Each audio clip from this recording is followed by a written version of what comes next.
We have a number of our graduates that even if they got into nurse coaching thinking I've got to escape the hospital system, this isn't working for me, they ended up with that realization of, no, I actually have to stay in here because I have to be a part of fixing this. Nurses and nurse coaches, welcome back to the Nurse Coach Collective podcast.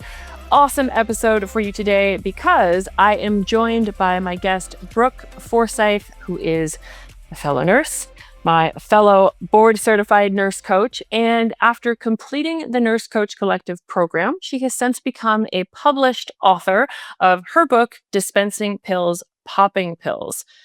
She is now going on 20 years in the med-surg oncology unit, and her goal is to help nurses know that they're in charge of their journey and to create their everyday life. So Brooke, welcome. You and I are very much aligned in our goal of helping nurses know and do exactly that. It's an honor to have you here.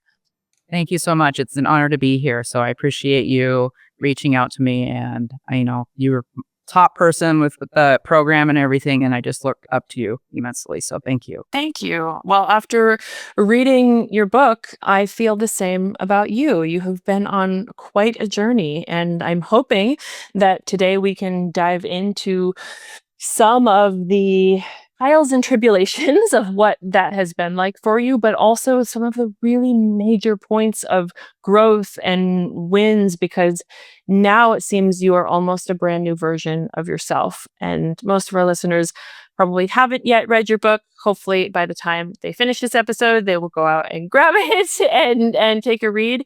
But let's go back in time here to start out, Brooke. So many nurses get into this field because they have always dreamed of being a nurse or dreamed of becoming a healer. Your journey and decision to becoming a nurse was a little bit different. Talk to me about that. I was actually wanted to be an accountant because I did not like people and I did not like to talk to people. So on my way back, I was in California. On my way back, I didn't know what to do. I needed structure, and I reached out to my brother who was driving back with me from California. And I said, Jared, I don't know what to do here. What do you think? He's like, why don't you be a nurse? And I honestly think somebody else's soul went into his body and said that because he had no idea what that entailed. So I appreciate the soul that went there and told me to do that. And I had structure and went through school. It was very hard for me. I had test anxiety, had anxiety as a kid, as I describe in the book, and became a nurse and put my head down and followed the system that is not working for 20 years and went through a lot of meds, anxiety, depression, and I finally got out of my funk after, I would say, 18 years, found your program, and it just lit the way. A soul entered into your brother's body and said, hey, you should become a nurse. And a soul sitting inside of your body was like, okay, that sounds good. That sounds tangible, feasible. And even though at that point you didn't identify as a people person or wanting to be the connector that you are now today, what was it about the nursing role? Was having a path, having something tangible, having something that felt like structured and like a known end goal, or what was it specifically that made you say yes? I had that path. And then when I got into nursing school and I was in Bozeman, Montana, and we went into a nursing home and we had one patient. And I sat down with this guy we went there like once a week for a couple weeks. It was that connection with another human, and my soul filled. And I was able to help him. He was excited to talk to me because, he's lonely. These nursing homes, they are just a place for loneliness. And making that connection, I was just like, I think I can do this. And I think I can talk to people. And once I got into upper division in Billings, I had not actually got into the upper division because my grades weren't the greatest. Finally got in at the last moment, came up to Billings, Montana, did my preceptorship on the floor I am at now. And it was one nurse that connected with patients, and I wanted to be just like her. And she just connected with people, and I got hooked. And it was just, I loved going to work. I loved helping people in their most vulnerable state. saying that, I didn't know a lot about the healthcare system and what model nurses should actually be doing. And so I went down the rabbit hole, and anxiety and depression came up. I work on an oncology floor, so I work with a lot of dying patients. And as nurses, we have to be very stoic. It's what we learned in school. We have to be very stoic. We have to, we have a code in one room and we got to go into another room and be a different person and morph into all these different things. And I hit my breaking point, and a lot of stuff was going on my outside world, which we can't bring into work because we just can't, and focusing on our job. And I got to my breaking point. I had suicidal thoughts and called my doctor, and she immediately put me on medication, which in fact, I just needed to talk to somebody and about what was going on with my life and everything that was going on and impacting how I was. And through that journey, through 10 years, I went through, all at one time, I went through 17 to 18 different medications. I was diagnosed with anxiety, major depressive disorder. I was diagnosed as ADHD. I was diagnosed bipolar 2. It was 10 years of not feeling good, being on different medications all the time. And after all that, I actually read the book, The Secret by Rhonda Burns, and it told me if you have a positive mindset, good things come your way. I was atheist at that time, and I read this book, and it did it for me. And I changed my whole approach to life. I became more positive. I didn't talk bad about people. It told me that I can control my day with positive thinking. And sure enough, Heather, it works. Where did that piece, that book, that insight and shift align with your nurse coaching journey, like on the timeline? Right. I read it, I think 6 months before I joined the program. Okay, so it was like a catalyst to step into something new. Okay. Yep, and I was searching for something new. I was not really burnt out. We say we're burned out. I think it's more of a moral injury because healthcare does not help nurses out as much as that it needs to. And so I was morally injured by the system.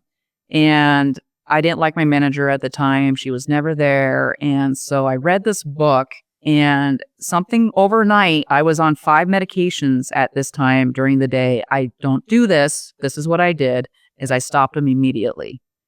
And I just felt like I could. I was just on this cloud of air, and I just felt good. And I stopped my meds and went outside. Okay, so we have 2 nurses, registered nurses, board certified nurse coaches sitting here.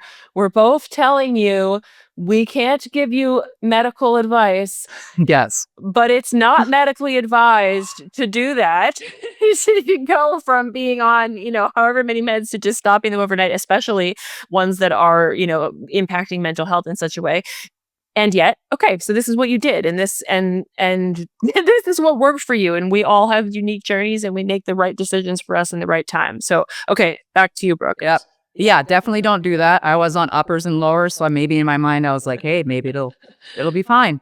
And so I did, and I went outside with nature and looked up at the sun and the sky, and it looked brighter. And it was an overnight thing. It was really weird. It was an overnight experience. And I just felt lighter. I felt brighter. I felt that I was in control of my life. And I said, I'm going to practice these things that The Secret book told me to do. And so that day I went to work, and I actually was put into a 1-to-1 with a patient who was suicidal. As nursing school, we learned that we have to actively listen. And I know right now nursing is chaos, and we don't have the time to actively listen. And at this point, I did. I was never in a 1-to-1 and just sitting with a patient, and I heard his story, and I was looking at myself, and he was anxious, depressed, and there was a backstory, and I got to know it. And he watched his brother drown in a lake, and he never got over it. And I don't think he ever had the opportunity to get through that trauma. And I was able to use some meds that had worked for me and ask the doctor for those to help him. And he actually slept for 8 hours while I was there, and he felt so good, and he finally opened up to me. And that's what nurse coaching does, is we're able to sit and listen to these souls of the traumas that they've gone through, and they just need somebody to listen, and our healthcare system doesn't do that. And so I would say, 5 months after that experience, I came across your program, and I was just like, it said transformative. And I'm like, that's my journey right now, is being transformed and hooked up with your program, and forever changed my life. It's so fascinating when we have those rare instances in life where we get to see ourselves in others.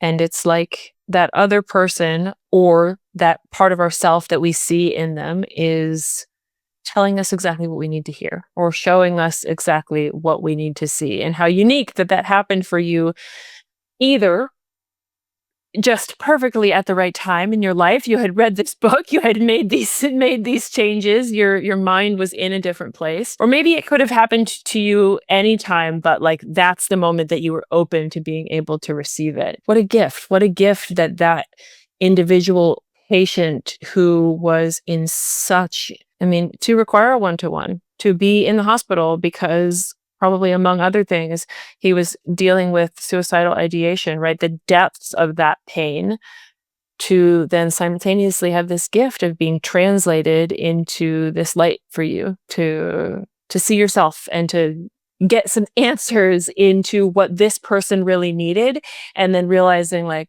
maybe there's something to this. Then maybe this is what I really need, which actually, Brooke, going back to what you said when you saw that very first doctor, was like, hey, I went in and I told them all these complaints of having anxiety, having depression. And what I needed was somebody to listen to me. What I got was a prescription pad that just kept getting longer and longer and longer. How often do you think that happens to people? All the time. And I watch it with my nurses that are on the floor, and I've coached a couple nurses on my floor, and they just can't deal internally with what's going on in the outside world, or they don't have the right mindset. And I think a lot of this is mindset work. And they come to me and they're like, I had to eat on medication, and said it's okay. She's like, I just had something happen, and they don't really know what the remedy is just talking about it and finding a solution. If they need to get out of a relationship, or they need to have that conversation with their significant other, if they need to exercise more, eat healthier, because it's in the gut, the serotonin and everything like that. And that's not what we were taught in nursing school. And so everything I feel like that we're taught in nursing school is the opposite of what it needs to be. And some of my clients, I think they feel defeated when they've gotten on a antidepressant or anti-anxiety. And I said, let's just view it as a short term, and let's work through the things that we need to work through, so you don't need that. And that's why I've stayed in inpatient, is to help these new nurses and to guide them and to know that they create their day. They're running around with anxiety and everything like that. And I said, your shift is going to be chaotic. You're creating chaotic. And if you slow down to speed up, which is what I learned from you guys, slow down to speed up. And then you guys kept saying that, and it has stuck with me for all this time. And then I tell them that all the time, and they get it. And I feel that my nurses on my floor know that they can come to me for that peace and the peacefulness, and can talk to me about what's going on.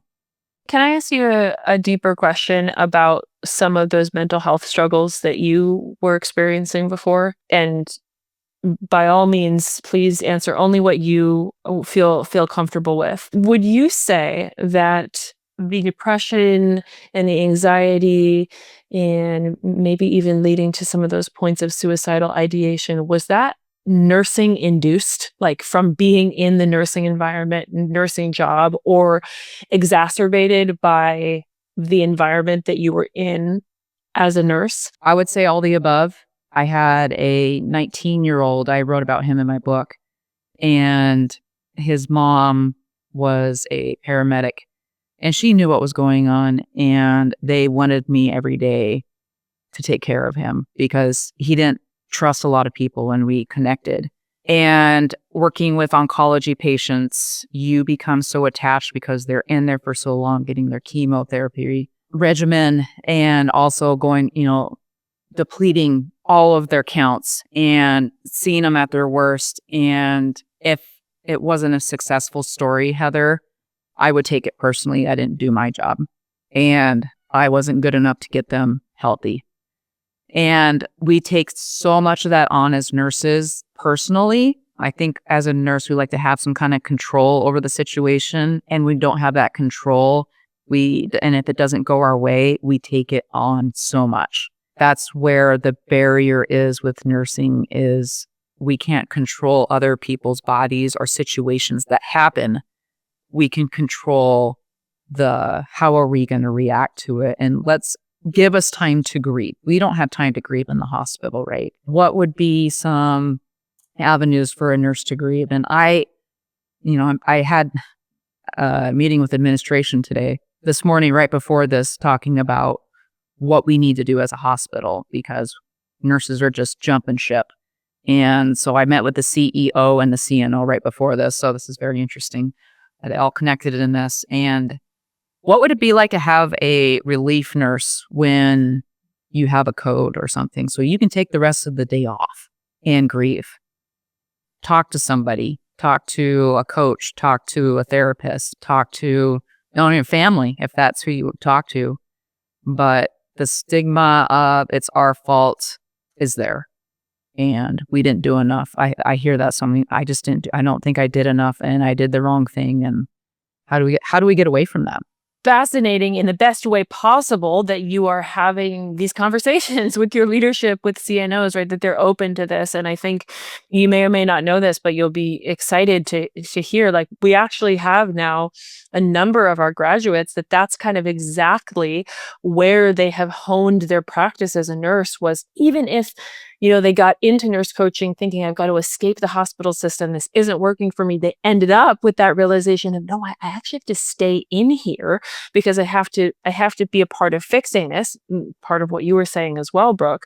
And one of the ways that they've done that is through the creation of roles like being the nurse coach on staff, whether it's for just the day-to-day things that come up, or for mentoring the newer nurses, or for working with the more seasoned nurses so that they don't reach their point of, wanting to leave because things are changing, or providing these moments of coaching and debriefing and grief support that, as you're saying, is so pivotal because we don't get it. And we inevitably need it and will always continue to need it as nurses, just given the nature of our job, right? And that's why I've stayed in the system. And I have my own coaching practice on the side, but I sit with myself and I meditate, and something is still telling me to stay in. I'm going to make a difference here. And I wrote an email a couple weeks ago, and it was very straightforward to the CEO and the CNO. And I said, guys, you guys aren't cutting it. Something has to happen here, and we're not feeling important. You got to show up more. And so that email kind of triggered some things, and I keep my audience of nurses at the hospital updated with what's going on. And it was a great meeting we had this morning, and I hope there's change, Heather. And it's nice to hear the other side, because we hear the sides of the nurses like, oh my gosh, this is happening. And we got to hear the other side with administration too, because sometimes they have their hands tied as well. And so you always have to hear both sides of the story before making a decision on things, and hopefully a better collaboration with them, and sitting down and peacefully talking and learning what you guys instilled in us with our coaching and how to talk to people has really helped me into creating these relationships, not only with nurses, but with administration and also at home life. So with your program, it has showed me how to communicate effectively more with people. Well, I feel like I want a copy of that email and use it as a template and put it inside of our course for all of our nurses, because that's really bold, Brooke. I mean, I think at this point, maybe you were able to do that and feel like you have the confidence in yourself as a communicator. You have the confidence in being able to say, hey, this is this is what we need, this is what's missing, this is what is not working for our nurses. But most nurses, depending on depending on how long they've been in the field or what their role is or what their relationships are like with management, we oftentimes we think this, right? We think these things all of the time.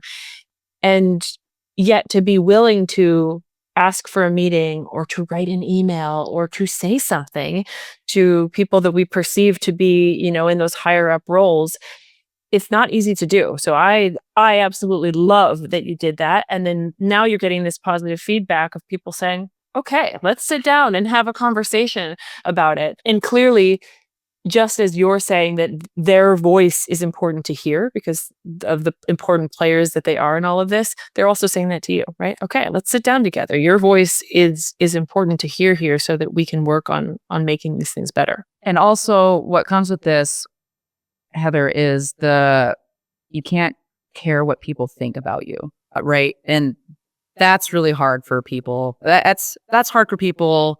Everybody is. You have to get to this point where you don't care what other people think. And that has taken me, I'm 42, that's taken me about 41 years to do that. When you get to that point, it is very liberating. And I'm not saying that you can just go out there and spew all of your thoughts if they're negative. Sure. You come in with a calm manner and you ask for what you want and in a respectful way. Mine was a little bit more direct, but a little respectful. However, I told them how I felt deep down inside. And this is what I want people to learn, not only from myself, but like from my book, is you will be heard more the more vulnerable you are with people. And I put my whole heart and soul and vulnerability in this book. And for future people that want to publish or do that, you cannot care what other people think. Otherwise, don't publish a book. I mean, I've had bad reviews and I laugh at them because I'm like, cool, you're on the same page. You weren't on my thinking process. And that's why I tell nurses, ask what they want. And they're just so scared to ask for what they want. And that could go back from something in their childhood that they didn't have enough attention back in the day, or, their parents. It's just things, adverse childhood events that happen that has carried forward and all that. And I think with nurse coaching and it becoming more and more, we are here to help that. And so people can be more confident in asking for what you want. And that's what we need to do as nurses. Kind of going on a spiel here, but that's what we need to do as nurses is be confident in what we want. We know what's safe for our patients. We know what's safe for us. Let's start talking about it.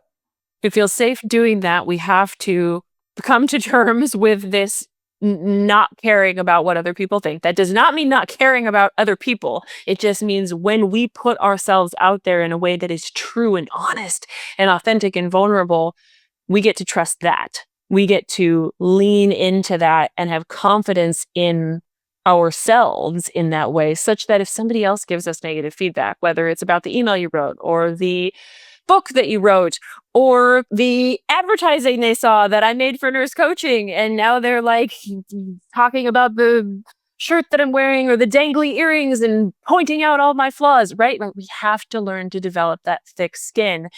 And what's interesting is that if we're not being authentic, oftentimes those things hurt more. But like you said, because you put your heart and your soul into that email, because you shared vulnerably in your book, because when I put myself out there in an online ad, which is like still crazy to me to be doing online ads for nurse coaching, when somebody comes back to me with something that says, well, that's stupid, well, that will never work, well, you're ugly, right? The criticisms have a whole range. It, of course, was hard at first, but then it's easier over time to say, I don't have to take that personally because I'm standing in my power and my authenticity and my vulnerability to stand for what I believe in. And your negativity is probably a little bit more about you than it is about me. Absolutely. Right? It's jealousy. You're looking great, like you're a beautiful woman, and you're advertising, you're successful, you're working hard, and people that are not at that level, they're going to criticize because deep down they have some insecurity. I think that actually can be translated to nurses who feel like they have put themselves out there and maybe they haven't gotten the best feedback from leadership or from management, right? They've been saying, well, that's not possible. Well, we can't do that. We don't have the funds for that. You're wrong. Whatever the criticism that comes in. I don't think jealousy is the right word, but I do think it also comes from this place of there's something also that leadership and management wants, but they too don't know how to create it. It feels unattainable. So it comes back as this negativity or this kind of naysayer mindset, which again, I'm so glad that that's not what you received. It's something that I love telling all of our students is I'm like, don't forget to ask inside of your group of peers and colleagues, how many of your peers are nurse managers, are CNOs, right? Because we have a lot of those inside of our nurse coaching course too. And that is proof that like we're all on the same team. None of us here who have inside eyes on what's going on in the medical world, none of us are blind to the fact that something ain't working. It's not going well for our patients who are chronic disease still rising. It's not going well for our nurses who are experiencing mental health crises on a massive scale, leaving the profession in droves, right? We all know that. It's just a matter of what we can do and how we can work together. And the more honest, the more vulnerable, the more authentic, the more open to conversations, peaceful conversations, as you said, and teamwork, the more we're seeing that become possible. That's what I have seen over the last decade with more and more of our nurse coaches getting out there and building these relationships and trying to really change things inside of the system. Yeah, I absolutely agree. And, we came on earth here to figure this out as a group, not individually. And our country right now, I'm not going to get into politics, but it's very divided. I blame that on social media. I blame it on the news. I blame it on stuff that we read and everything. But we were put here for love and light. And I feel like we chose to be here to learn and to grow as, and individuals and as to help other people grow in their lives and whatever their journey holds. And as nurses, we are the forefront of that to show people that they can do it and they can be successful, even if it's, exercising or changing their diet a little bit or being more positive. And we are on this earth to heal it. And the only way you can heal it is as a collective. So I love that. And I think deep down, we all know that. Or most of us know it, right? Most of us feel it. But the difference that comes between knowing and actually figuring out how to do that, how to be a collective, how to work together, how to focus on that healing rather than the degradation and the division. It's one of the reasons why I am so grateful for the world of nurse coaching, the work that we do to the community here, because I think that's one thing that nurse coaches do brilliantly is come together. And is the reason we call it the Nurse Coach Collective, but come together collectively to focus on the healing. Going back to what you said about how like everything is mindset, right? And so it's so easy to get caught up in the mindset that healthcare is broken and chronic disease is on the rise and nurses are so incredibly burnt out, right? Like broken, since wrong. But when we do that mindset shift inside of the nurse coaching world, we see, well, hey, where something is broken, that's an incredible opportunity for healing and for growth and for change. And how can we come together collectively and individually, of course, to be doing this work that sets us on that path so that our trajectory, it's not going to happen overnight, but our trajectory is moving in the right direction. And for those individuals like that man who you got to sit with in your one-to-one, maybe the change does happen overnight, actually, because sometimes you have those moments that are so deep and so meaningful that it's like that one book that you read and the light goes off, that one person you talk to who is able to show up and listen and be there for you. And the switch occurs. Is that all making sense? Does that resonate? Oh, absolutely. Yep. My advice for nurses is this is a hard profession. Find that person that you trust and that you can open up to, that you can feel comfortable letting out all the bad, dark things that you've been holding on to for so long. Like find that person that you can talk to about it and you're going to become so relieved. And I mean, I have spent tens of thousands of dollars on self. And that's where it comes. You have to take care of yourself in order to take care of others. And I feel that a lot of nurses miss that concept, because as I look around with my nurses, you see overweight nurses, you see in the food that they're eating, and I get discouraged by that, but do they actually know what they need to do? And did they learn that, or they were taught that and they don't know differently? And so this community that you and Peter have been growing, I think, has been that change and that ocean wave that's going through the nation and showing people what it is to be healthy. And in order to take care of others, you have to take care of yourself. I am a little bit, I like to have my alone time. I like to have, be by myself. And I think that's what you need. And I know it's hard being a mom and finding that alone time and finding that. And that's what you find in your partner, and to get that, and has very helped me to be focusing on myself. And I have done that in this last year, where I'm hired a trainer. I go out to counseling still. I've had the same counselor for 6 years, and I don't take work home with me. I stay at the hospital, it stays at the hospital, and how to detach. And that's been my main thing, is detachment, and then how you identify as a nurse, and then the person you are at home is where I struggle a lot. And I feel I do way better at the hospital and talking to people, and I fault at home. And I'm going to be vulnerable with that. I fault at home because I do so good. And I've been alone for 41 years. I've dated and everything, and I've had relationships, and I'm finally in one that I want to be all in.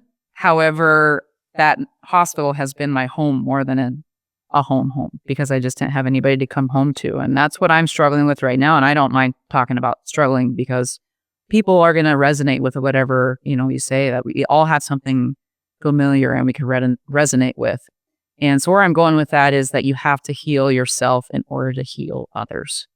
It's so important, because nurses across the board are more unhealthy and more unhappy, if we put together all of these different mental health diagnoses, than the average American, right? And that is saying a lot, because we know where the average American is at right now. And yet nurses are healers. Nurses are the givers. So there is this ever more important topic and theme of, right, like, we have to learn to care for ourselves, to take care of ourselves, and to feel good about that, not to feel selfish about that, right? Knowing that we become better in our work, we become better for our patients, we become better in our nurse coaching practice, we become better parents, right, inside of our families, when we do that work. You were talking about how we as nurses, like, we have to go from space to space to space. There's no transition, no time to grieve, no time to feel, right? We go from the code to the next room, and then a lot of times when something does happen and the outcome is not good, we end up internalizing that and taking on that guilt. If I can share something with you about my experience when I was working in the ICU, for me, that was really present at first. It was like, when in my newer days, anytime, I would lose a patient, or I had to break awful news to a family, or I just had to be there in the space for enormous grieving that was happening through the illness process or the death process. And that was so challenging for me mentally and emotionally, because I would take that on. I would go home, I would think about that every single day, right? And whether it was from a guilt perspective of, oh, what could I have done better? Or just a sadness perspective of, oh, this is so much heaviness. That was really present for me in the beginning. Then, as I became more experienced as an ICU nurse, it really shifted. And it went from, it was no longer a grieving and a sadness and a guilt. That was there, but it got so shoved deep down that it was replaced by a numbness. And I remember coming out of a code, and then I would go down to the cafeteria and I would eat lunch. And I would be like, the mere fact that I can go through that and now be the type of human who can sit here and stomach a sandwich and like have a conversation and smile made me feel sick. Was like, who have I become? And how is this okay that I'm okay? Right. So it's like, first I would go through these traumatic things and I wouldn't be okay. And then I would go through these traumatic things and I would be okay, but I would just beat myself up over the fact that like, I'm okay and I'm not supposed to be okay. So I'm sharing all of this with you because for me, that was a huge shift that nurse coaching opened up for me. It was like giving me a pathway to process and communicate with myself about that mental and emotional and physical journey that I was on, but also give me the permission not just to be okay to have lunch, but like to be really okay because I knew how to take care of myself in all these other ways so that I knew how to do the hard things and go through the hard moments. But also, I had eaten a good breakfast and I had somebody to talk to and I had permission to cry, right? Like all of those other things that went into it. Do you think that's part of what made the nurse coaching process so transformative, as you said, for you? Or was there something else that was like really the clicking piece for you? I think the nurse coaching process, because when I talked to other nurse coaches in the program, I could actually talk about what happened on my shift. And when we were doing that back and forth in the practicum and everything, that was my outlet at the time.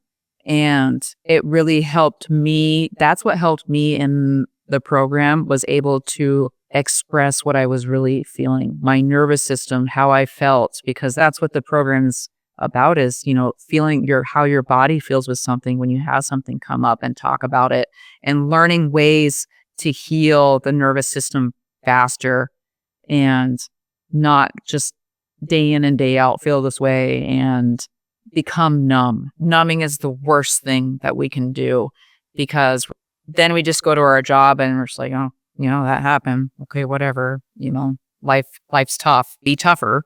And I think with your coaching program, I was actually able to communicate stuff that I had never communicated before. And after the program, I was like, I want to write a book about what I went through, and then about the program and how effective it was for me, and how you might get to your lowest point, but you have to get to the lowest point and feel those feels. Otherwise, Heather, that's why people are unhealthy. That's why they are numb. They don't know how to deal with trauma. They don't know how to deal with trauma outside of work because they haven't done the work. And your program opens up that door to do that. And this is so important. I mean, I'm appreciating you so much for speaking to the deep mental health side of things and side of being a nurse, because you are very much not alone in having gone through those experiences. I'm just like pulling up some varied statistics here. If we look at the average US based nurse, so for statistics of moderate to severe depression, it ranges from 23 to 44%. Right? And I would say that's an understatement, because not everybody is willing to be forthcoming with that. And then we look at the extremes of suicidal ideation, and studies range from 5%, and then others report 15 to 25%, right? Of the healers, the nurses. And so I think this is so important to speak to, so important to know that there is a safe space inside of nursing. Some people can feel very alone inside of the nursing world. There is a safe space inside of the Nurse Coach Collective to know that becoming a nurse coach is not just about becoming a health and wellness coach so you can be a better healer for others, but also so you have all those tools, so you know how to do that work for yourself, and you know how to go on like your own journey of transformation. I've been on mine, you've been on yours, and now we both get to be excited, Brooke, about dedicating our lives to helping other nurses to really, as you said, be in charge of their journeys and create their life, not just the future that they want, but like the here and now and every single day. Writing this book, I cried, I laughed, I went through all the emotions, and I go back and read it sometimes and I'm just like, oh my gosh, I missed so many opportunities taking care of people of things that they were telling me that I needed to hear at that moment. And it made me go into a spiritual connection with people and a spiritual place. Now, when I go to work and I talk to people, they say some things that are random, and I feel like I needed to hear that for what was going on in my life. And so if nurses would slow down, as you and Peter say, to speed up, if they would slow down and if they would actually tune in, and I'm not saying that all nurses don't tune in, a lot of them do, but actually get on that spiritual level. And it's something that you might need to hear, that you're dealing with something at home or in your personal life, and the synchronicities in things. And it's just amazing once you free this up and open this up. Well, I think maybe you may have just said it, Brooke, but the last thing I wanted to ask you was to just give you an opportunity and some space to know, for the nurse out there who might be, whether they're in their first year of practice or their 20th year like you, who might be out there sitting in this place of struggle or depression or anxiety or beyond, wondering how nurse coaching can support them. Any words of wisdom that you would like to leave that nurse with? Maybe I'm asking you, going, if you could go back in time and share what you know now with the past pre-nurse coach version of yourself, what feels most important? I was lost. I didn't know what nursing truly entailed. I didn't know how to effectively heal mind, body, and spirit. I was a pill pusher before the program, and I thought meds were the way to go. I mean, that's what we were taught. And it was more task oriented than actually openness of communication. Post collective, nurse coach collective, post coaching, I am listening more. I'm slowing down. I am being present with that patient. I am connecting. I am trying to see what's really going on with people and their stressors, and talking to them effectively in a coaching manner. Even though it may be for 5 to 10 minutes, I'm talking them calmly, making sure that they know that they can be open to me, because I'm showing them with my body language that you guys teach us to talk more slowly, be present, and finding the deep meaning as to why they're really there in the hospital and what is not working, and not necessarily giving them advice, but just being a sounding board, because I would tell you that 90% of those patients that are in the hospital are lungmen, and that's why they're there. That would be my journey, as you will, pre and post coaching. Thanks for sharing, and thank you for being here with me. Brooke Forsythe, everyone, author of Dispensing Pills, Popping Pills. We will put all of the links so you can learn more about Brooke and, of course, access her book and find out more about her journey for yourself inside of the show notes. Brooke, absolute honor and pleasure to have you here with me today. Thanks so much. Thank you. I truly appreciate it.